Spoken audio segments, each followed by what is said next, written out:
So hello guys, तो weekly current affairs वाले video में मार्च महीने के तीसरे वाले हफ्ते का ये हमारा दूसरा वाला पार्ट होगा। तो चलिए इसको स्टार्ट करके ख़त्म करते हैं।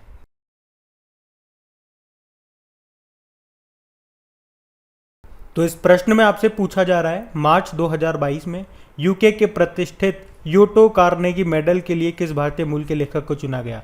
तो आंसर होगा मंजीत मान को। तो भारतीय मूल की लेखिका है ये मंजीत मान, जिनको उनके बच्चों की किताब द क्रॉसिंग के लिए ब्रिटेन के प्रतिष्ठित योटो कार्नेगी मेडल के लिए चुना गया है। आपको बता दूं कि उन्हें उनके पहले बच्चे के उपन्यास रन रिबेल के लिए भी इस पुरस्कार के लिए चुना गया था और ये उनका दूसरा उपन्यास है।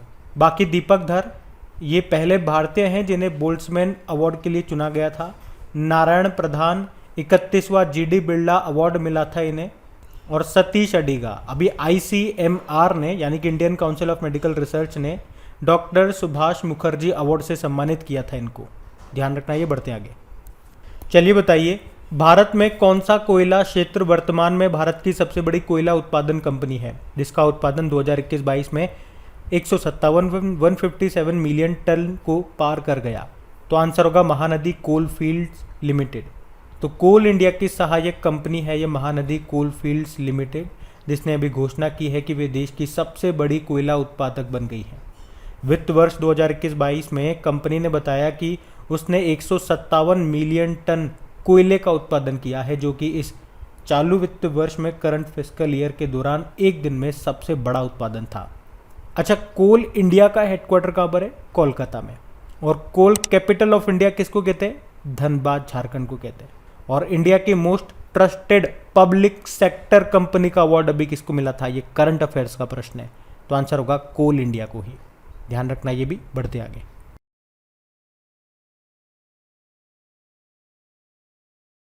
अच्छा, आपको उस मालवाहक जहाज का नाम बताना है जो ब्रह्मपुत्र नदी पर चलने वाला अब तक का सबसे लंबा जहाज बन गया। तो आंसर होगा MV रामप्रसाद बिस्मिल। तो MV रामप्रसाद बिस्मिल ये गंगा से ब्रह्मपुत्र तक जाने वाला अब तक का सबसे लंबा जहाज बन गया है। ये 90 मीटर लंबा है और अभी इसने कोलकाता के हल्दिया में श्यामा प्रसाद मुखर्जी बंदरगाह से यानी कि पोर्ट से गुवाहाटी में पांडु बंदरगाह तक भारी माल ढुलाई के पायलट रन को पूरा कर लिया। नाम याद रखना, MV रामप्रसाद बिस्मिल। अच्छा, मुझे एक प्रश्न का जवाब दो। भारत का पहला परमाणु मिसाइल ट्रैकिंग जहाज का नाम क्या है? INS ध्रुव। और अटलांटिक को पार करने वाला दुनिया का पहला मानव रहित पोत कौन सा है? मे फ्लावर 400। और स्वेज नहर में जो विशालकाय जहाज फंस गया था उसका नाम क्या है? MV एयर गिवेन उसका नाम है। और ये है MV रामप्रसाद बिस्मिल। ध्यान रखना। ये बढ़ते आगे। चलिए बताइए, भारत का पहला फ्यूल सेल इलेक्ट्रिक व्हीकल किस ऑटो कंपनी के द्वारा एक पायलट प्रोजेक्ट के तहत लॉन्च किया गया? तो आंसर होगा टोयोटा। तो अभी हमारे केंद्रीय सड़क परिवहन व राजमार्ग मंत्री हैं नितिन गडकरी। इन्होंने नई दिल्ली में दुनिया के सबसे उन्नत प्रौद्योगिकी विकसित green hydrogen fuel cell electric vehicle, जिसका नाम है मतलब कंपनी है टोयोटा, उस कार का नाम है मिराई, इसका उद्घाटन किया। ये टोयोटा मिराई भारत का पहला ईंधन सेल इलेक्ट्रिक वाहन है जो पूरी तरह से हाइड्रोजन से चलता है। तो याद रखना। ये बढ़ते आगे। अच्छा बताइए, भारत का पहला artificial intelligence and robotics technology park, जिसे कहेंगे आर्ट पार्क, ये कहाँ पे लॉन्च किया गया? तो आंसर होगा बंगलुरु में। तो देश का पहला artificial intelligence and robotics technology park ये बंगलुरु कर्नाटक में लॉन्च किया गया है। ये IISc बेंगलुरु के द्वारा स्थापित एक गैर लाभकारी फाउंडेशन है, जिसका उद्देश्य क्या है? आर्टिफिशियल इंटेलिजेंस और रोबोटिक्स इनोवेशन इकोसिस्टम बनाने पर ध्यान केंद्रित करना। अच्छा, आप तो ये बताओ, भारत का पहला डिजिटल वाटर बैंक एक्वेरियम ये कहाँ पे लॉन्च किया गया था? बंगलुरु में ही। और भारत का पहला movable fresh water tunnel aquarium ये कहाँ पे इंस्टॉल किया गया था? बंगलुरु स्टेशन में। याद रखना। ये बढ़ते आगे।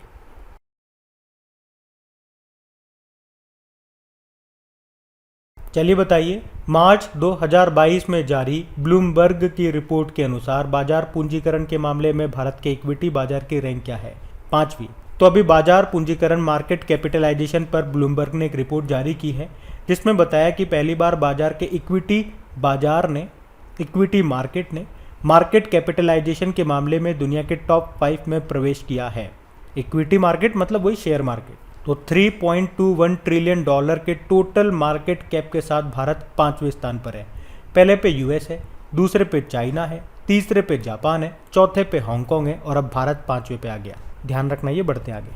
चलिए बताइए कौन सा देश सूचीबद्ध कंपनियों के बोर्ड में महिलाओं के मामले में दक्षिण एशिया में टॉप पर है। तो आंसर होगा बांग्लादेश। तो इंटरनेशनल फाइनेंस कॉरपोरेशन और ढाका स्टॉक एक्सचेंज में एक सर्वे किया गया और उसमें बताया कि लिस्टेड कंपनियों के बोर्ड में महिलाओं के मामले में बांग्लादेश दक्षिण एशिया में सबसे ऊपर है। तो नवीनतम आंकड़ों के अनुसार, नए डेटा के अनुसार, कोविड-19 के प्रभाव के बावजूद सूचीबद्ध कंपनियों में स्वतंत्र निदेशक होने वाली महिलाओं के प्रतिशत में 2020 में 5% से 6% की वृद्धि हुई है, जिसने महिलाओं को असमान रूप से प्रभावित किया है। देखो, बांग्लादेश की कैपिटल क्या है? ढाका है। ढाका में आपको बिम्स्टेक का हेडक्वार्टर भी मिलेगा। करेंसी इसकी टका है। प्रधानमंत्री हैं शेख हसीना और वर्तमान में प्रेसिडेंट है अब्दुल हामिद। अब बताइए, अभी वर्ल्ड हैप्पीनेस रिपोर्ट आई है, उसमें टॉप पे कौन है? फिनलैंड। और ये वर्ल्ड हैप्पीनेस इंडेक्स को जारी कौन करता है? यूनाइटेड नेशन, जिसमें बताया गया कि दुनिया का सबसे खुशहाल देश फिनलैंड है, जो कि लगातार 5वें साल इस इंडेक्स में टॉप पर है। पहले पे फिनलैंड है, दूसरे पे डेनमार्क है, तीसरे पे आइसलैंड है। और 146 देशों की इस सूची में भारत कौन से स्थान पर है? 136 नंबर पर है। लास्ट में यानी कि 146 नंबर पर अफगानिस्तान है। तो world happiness index United nation जारी करता है, भारत 136 नंबर पर है, टॉप पर फिनलैंड है। ये पॉइंट्स ध्यान रखना। बढ़ते आगे। चलिए बताइए, हाल ही में फसल विविधीकरण सूचकांक क्रॉप डाइवर्सिफिकेशन इंडेक्स लागू करने वाला भारत का पहला राज्य कौन सा बन गया है? तो आंसर होगा तेलंगाना।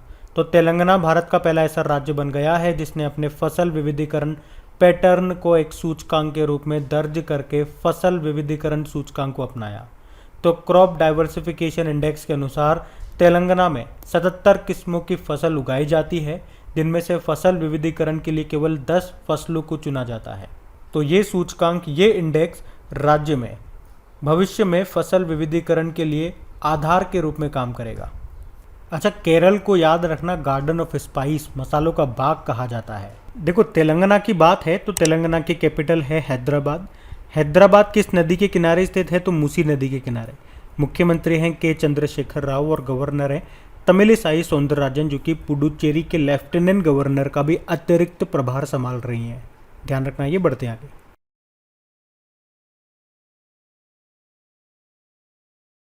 अच्छा बताइए, साहित्य अकादमी ने एक कविता मानसून प्रकाशित की है, इस कविता के लेखक कौन है? तो साहित्य अकादमी, भारत के राष्ट्रपत्र अकादमी ने भारतीय कवि अभय के द्वारा लिखित कविता है मानसून, उसको प्रकाशित किया है। देखो, साहित्य अकादमी की बात करें, स्थापना होती है 12 मार्च 1954 1954 और इसका लोगो खुद सत्यजीत रे ने डिज़ाइन किया था और पंडित जवाहरलाल नेहरू इसके पहले अध्यक्ष बने थे। और अकादमी के द्वारा प्रकाशित पहली पुस्तक 1956 में आई थी डी कोशाम्बी की भगवान बुद्ध। ये मराठी से हिंदी में अनुवादित थी। बाकी Amitabh Kumar the blue book लिखी इन्होंने, मिथिलेश तिवारी उड़ान एक मजदूर बच्चे की नाम से बुक लिखी और Jimmy Soni the story of PayPal नाम की बुक लिखी है। याद रखना। बढ़ते आगे। चलिए बताइए, हाल ही में Rahul Bajaj an extra ordinary life नाम की बुक को किसने लिखा? गीता पीरामल ने। तो राहुल बजाज, ये बजाज ग्रुप के चेयरमैन थे और अभी उनकी बायोग्राफी आई है। किस नाम से? Rahul Bajaj an extra ordinary life, और इसे लिखा है गीता पीरामल ने। तो ये आप ध्यान रखेंगे। बढ़ते आगे।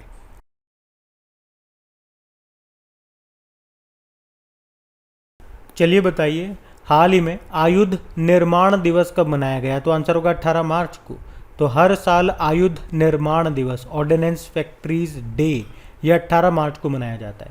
भारत की सबसे पुरानी आयुध निर्माण जो कोलकाता के कोसीपुर में है, और ऑर्डिनेंस फैक्ट्री बोर्ड ये दुनिया का 37वां सबसे बड़ा रक्षा उपकरण निर्माण है। एशिया में दूसरा सबसे बड़ा है और भारत में तो ये सबसे बड़ा है ही। चलो, एक करंट अफेयर्स का प्रश्न मैं आपसे पूछ रहा हूँ, ध्यान से सुनना। ऑर्डिनेंस डायरेक्टरेट के पहले डायरेक्टर जनरल कौन बने थे? उत्तर होगा इसका ER शेख बने थे। बढ़ते आगे। बताइए, अंतर्राष्ट्रीय प्रसन्नता दिवस कब मनाया गया? तो आंसर होगा 20 मार्च को। तो दुनिया भर में हर साल 20 मार्च को इंटरनेशनल हैप्पीनेस डे के रूप में मनाया जाता है। पहली बार 2013 में मनाया था। थीम रही है शांत रहो, समझदार रहो और दयालु हो। Keep calm, stay wise and be kind. और अभी करंट अफेयर्स में आप लोगों ने पढ़ा होगा, वर्ल्ड हैप्पीनेस रिपोर्ट आई है जिसको जारी किया यूनाइटेड नेशन ने। इसमें टॉप पे कौन है? फिनलैंड है, लगातार 5वीं बार टॉप पर है। भारत इसमें 136 नंबर पर है, टोटल 146 देशों में से। सबसे लास्ट में अफगानिस्तान है, ये भी ध्यान रखना। बढ़ते आगे। अच्छा बताइए, ग्लोबल रिसाइकलिंग डे कब बनाया गया? तो आंसर होगा 18 मार्च को। तो हर साल 18 मार्च को वैश्विक पुनर्चक्रण दिवस के रूप में मनाया जाता है, यानी कि ग्लोबल रिसाइकलिंग डे के रूप में। क्या थीम रही? Recycling fraternity. ये भी ध्यान रखना। बढ़ते आगे।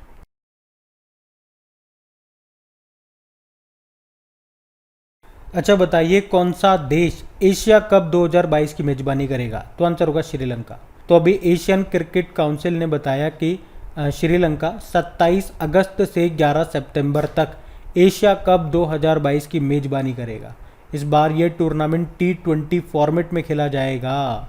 इससे पहले 2 बार 2020 और 2021 में कोविड-19 के कारण एशिया कप को स्थगित करना पड़ा था। बाकी आप जानते हो 2022 में आपके फिडे चेस ओलंपियाड भी होंगे। कहाँ पे? चेन्नई में पहली बार भारत में होंगे ये। और फीफा वर्ल्ड कप 2022 तो कतर में होगा, जिसका ऑफिशियल स्पॉन्सर बना है कौन? चलिए, ये प्रश्न आप ही से रहेगा, आपको बताना है फीफा वर्ल्ड कप 2022 का ऑफिशियल स्पॉन्सर कौन बना है। और 2022 में आईसीसी वुमेन्स वर्ल्ड कप ये कहाँ पे शुरू हुए थे? न्यूजीलैंड में। बताओ, 31वें साउथ ईस्ट एशियन गेम्स 2022 में होंगे ये मई में। ये कहाँ पर? वियतनाम में। याद रखना। बढ़ते आगे। बताइए, अभी हाल ही में किसने 8वीं बार एशियाई बिलियर्ड्स चैंपियनशिप का खिताब जीत लिया? तो आंसर होगा पंकज आडवाणी। तो भारत के नंबर 1 बिलियर्ड्स प्लेयर हैं ये पंकज आडवाणी। इन्होंने अभी 19वीं एशियाई 100 यूपी बिलियर्ड्स चैंपियनशिप 2022 के फाइनल में ध्रुव सितवाला को हराकर 8वीं बार खिताब अपने नाम कर लिया है। तो पंकज आडवाणी का ये 24वां अंतर्राष्ट्रीय और 8वां एशियाई खिताब है। याद रखना। बढ़ते आगे। चलिए बताइए, हाल ही में 200 वनडे मैच खेलने वाली दूसरी महिला क्रिकेटर कौन बन गई? आंसर होगा झूलन गोस्वामी। तो भारतीय महिला तेज गेंदबाज हैं ये झूलन गोस्वामी, जो अभी 200 वनडे मैच खेलने वाली दूसरी महिला क्रिकेटर बन गई। अच्छा, अगर ये दूसरी बनी है तो पहली कौन है? मिताली राज है, और वे अब तक 230 वनडे मैच खेल चुकी हैं। अभी आपके वुमेन्स वर्ल्ड कप 2022 कहाँ पे शुरू हुए थे? न्यूजीलैंड में। तो ये याद रखना है आपको। बढ़ते आगे।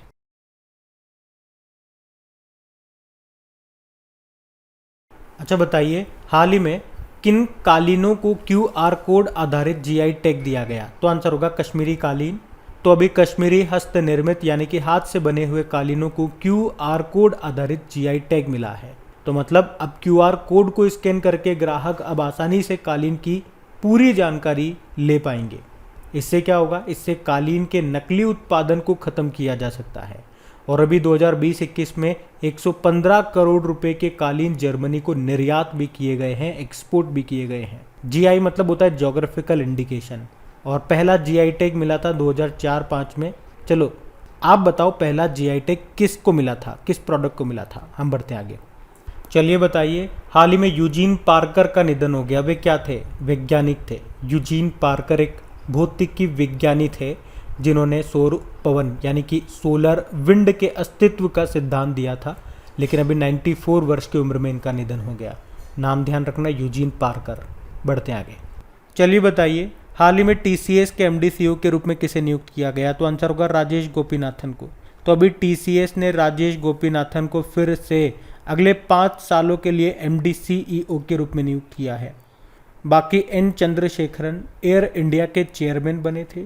देबाशीष पांडा ये एयरडाई के चेयरमैन बने, और T Raja Kumar financial action task force के ये प्रेसिडेंट बने थे।